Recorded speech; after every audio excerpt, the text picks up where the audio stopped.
Hello and welcome to Planetside 2. So these a lot of things which you can see is all now going on from the upper right corner of the screen. Anyways, these have been thrown at us for a while now, right? So I thought it's finally a time to talk about resource allocation because people don't respond to some things at all. And with that, let's talk about logistics as well because it's part of it.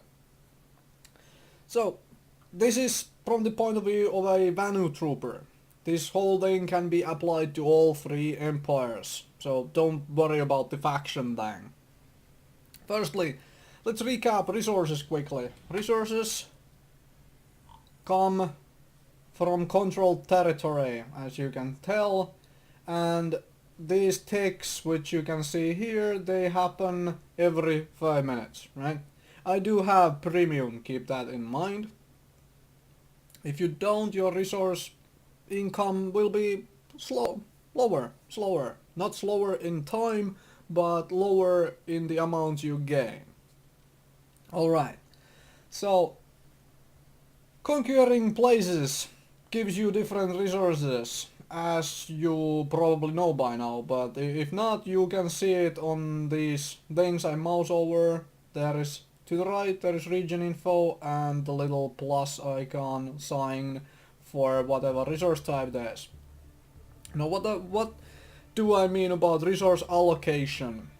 I am talking about resource allocation in the sense of how do you spend your resources to achieve certain goals or to thwart enemy plans.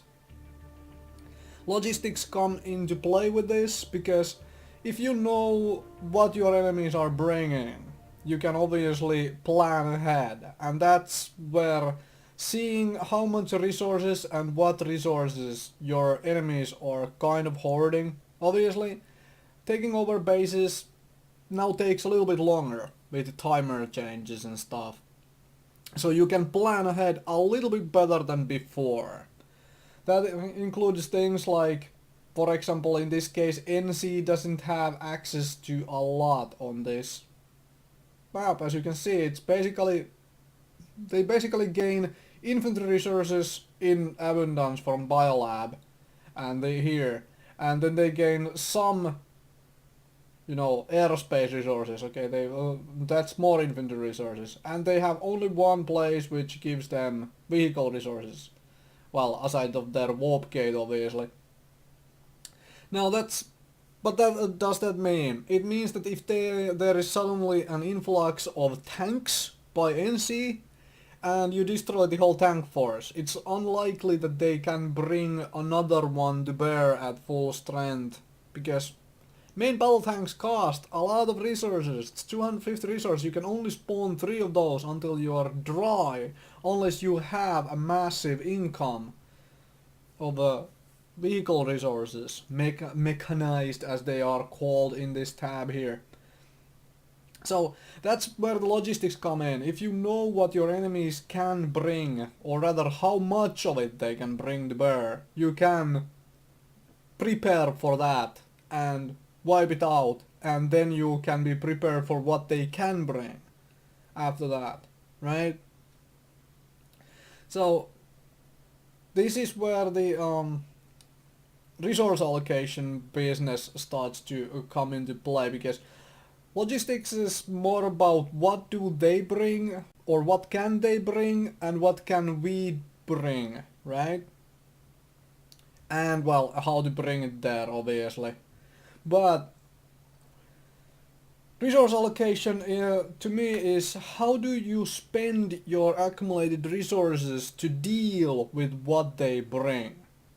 Like if you think of a heavy assault trooper, heavy assault is capable of dealing with absolutely every threat, for the most part without costing any resources, right? It might not be the most effective counter, I don't want to really use this word, but let's use it for this purpose.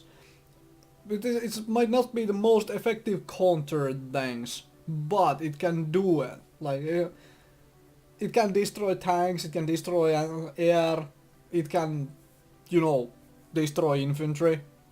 In the same way, the infiltrator, on the other hand, cannot even deal with tanks, right? So this is what I talk about resource allocation and how do you respond and deal with threats.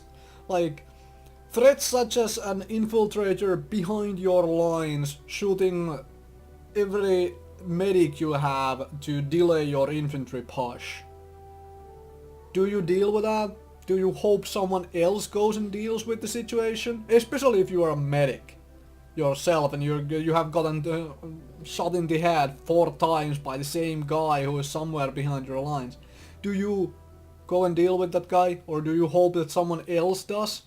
Do you do nothing to the situation? And if you go and deal with the situation, do you already have a plan to spend resources or not spend resources? How are you going to deal with said situation? In this case, my personal way of dealing with infiltrators is to jump into a vehicle of any sort. You need a lightning, prowler, vanguard, whatever, but because infiltrators cannot deal with you, they can only run away from you, and that's fine for me. If he cannot destroy me, I can eventually destroy him or force him to stop whatever he was doing, which is killing our medics, right? So that's something to keep in mind right here. It's a similar situation with how is your anti-air? What are you using for anti-air, and do you have a backup plan if what you are using does not suddenly work or you don't have the resources to bring it to bear?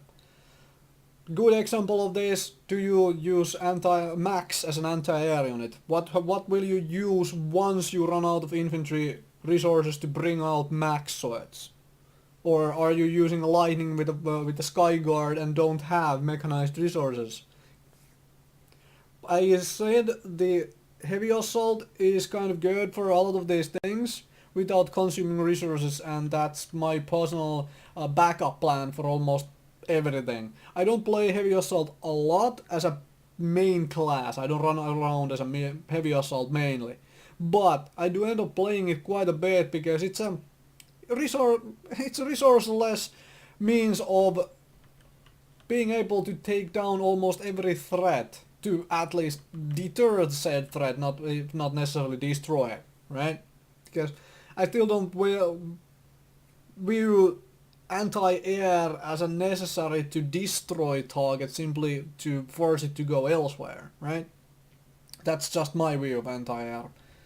Because if I can spawn as a heavy assault trooper, fire a couple missiles at a plane and force, 200, 300 resources of air, fly elsewhere, instead of, doing anything at all. Like, basically they can do one strafing run and then they are forced to go somewhere, otherwise they get blown up.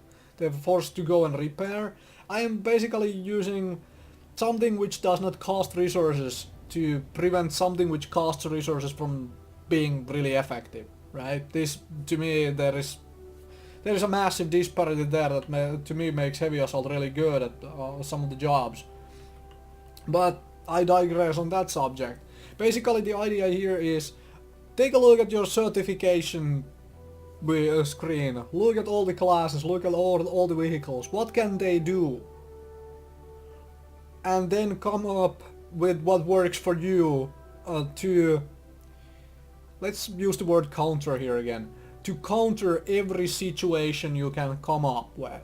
Every annoying little thing, max swords, heavy assaults, mass infantry pushes, lightning tanks, vanguards, prowler mag riders, infiltrators behind your line, every little thing. If you already have a planned counter to said situation, then you can always just swap out, deal with the situation, and go about your business of winning said alert, right? Because that's what it is about, the rewards for winning the alert. It's not so much about just, fighting individual soldier versus individual soldier. Well, at least for me it isn't. And with that, I think I'm done. Enough rambling for the time, and thank you very much for watching, and hopefully this was helpful.